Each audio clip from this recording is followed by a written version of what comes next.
Question number 7 है explain the procurement of various product, यानी कि जो अलग अलग तरह के भिन्न भिन्न प्रकार के जो प्रोडक्ट होते हैं उनके प्रोक्यूरमेंट को हमें क्या करना है, एक्सप्लेन करना है। या इस तरीके से भी ये आ सकता है, what are different process of procurement, explain any one procurement process in detail. और आपके एग्जाम में ये इस टाइप से भी आ सकता है, list the various procurement in detail. Procurement एक ऐसी एक्टिविटी होती है जिसमें हम खुद की कंपनी के लिए दूसरी कंपनी से कोई भी टूल, कोई भी मशीन या कोई भी प्रोडक्ट या कोई भी सर्विस लेते हैं या किसी भी प्रोडक्ट को हम परचेज करते हैं, तो वो सब किसके अंडर में आती है, प्रोक्यूरमेंट के, उसको हम प्रोक्यूरमेंट बोलते हैं। और कोई भी प्रोडक्ट हम बाय कर रहे हैं उसमें हम नेगोशिएट भी कर सकते हैं कि कोई भी प्रोडक्ट है हमें 100 रुपये का मिल रहा है, हम उसमें नेगोशिएशन करके 80 रुपये का उसको बाय कर सकते हैं। तो ये सब चीज़ें कहलाती है प्रोक्यूरमेंट, क्योंकि ये सब जो एक्टिविटी होती है ये कंपनी के लिए बहुत ही ज़्यादा नेसेसरी होती है। और जो प्रोक्यूरमेंट होता है वो सब इन रिकॉर्ड को अपने पास रखता है।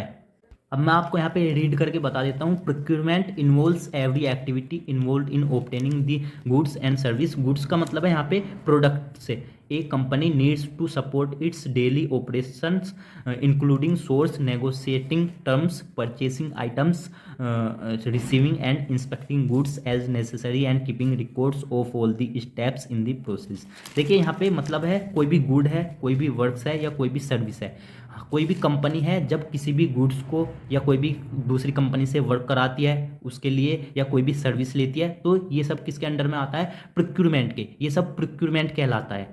प्रोक्यूरमेंट क्या चीज़ें देखता है, बेस्ट क्वालिटी होनी चाहिए। कोई भी हम प्रोडक्ट ले रहे हैं, बाय कर रहे हैं, तो उसकी क्या होनी चाहिए, बेस्ट क्वालिटी होनी चाहिए। रिक्वायर्ड क्वांटिटी, जितनी भी क्वांटिटी में हम प्रोडक्ट को परचेज कर रहे हैं या बाय कर रहे हैं वो चीज़ हमें क्वांटिटी उसकी सही होनी चाहिए। नेक्स्ट है ऑन टाइम, टाइम पे मिलनी चाहिए, जिस टाइम पे हमें रिक्वायर्ड है या हमारी कंपनी को रिक्वायर्ड है जिस टाइम पे, उस टाइम पे हमें चाहिए। ऑन लोकेशन, जहाँ पे हमारी कंपनी है उसी लोकेशन पे चाहिए।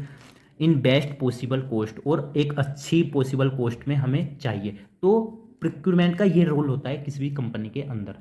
अब देख लेते हैं प्रोक्यूरमेंट प्रोसेस स्टेप। इसके कुछ स्टेप होते हैं प्रोसेस के। Number 1, know your requirement. सबसे पहले हमें रिक्वायरमेंट को जानना होगा कि कोई भी कंपनी है, सपोज कीजिए आप इस कंपनी में वर्क कर रहे हो, ठीक है, उसमें प्रोक्यूरमेंट प्रोसेस चल रहा है, तो उसमें सबसे पहले आप देखोगे कि किस चीज़ की कंपनी को रिक्वायरमेंट है। उसके बाद रिक्वेस्ट ए परचेज, आप परचेज के लिए एक रिक्वेस्ट दोगे जहाँ से भी आपको परचेज करना है। इवेलुएट एंड चूज वेंडर, उसके बाद आप यहाँ पे देखोगे कि किस वेंडर से हमें परचेज करना है। वेंडर मतलब सप्लायर यहाँ पे एक तरीके से, यानी कि जिस कंपनी से आप प्रोडक्ट को लेना चाहते हो आपको देखना पड़ेगा कि किससे मुझे अच्छा रहेगा।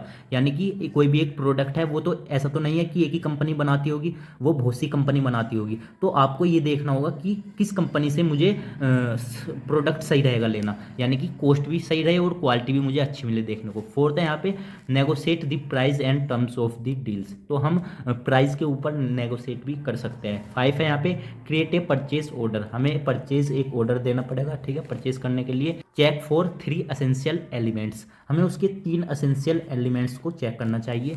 कंप्लीट दी पेमेंट प्रोसेस, उसके बाद हमें कंप्लीट प्रोसेस करनी चाहिए पेमेंट की। उसके बाद वो रिकॉर्ड हमें मेंटेन रखना चाहिए, मेंटेन रिकॉर्ड। तो ये सब किसके प्रोसेस में आते हैं, प्रोक्यूरमेंट के। ये प्रोक्यूरमेंट के स्टेप होता है प्रोसेस के। आई होप आपको यहाँ पे अच्छे से समझ में आ गया होगा।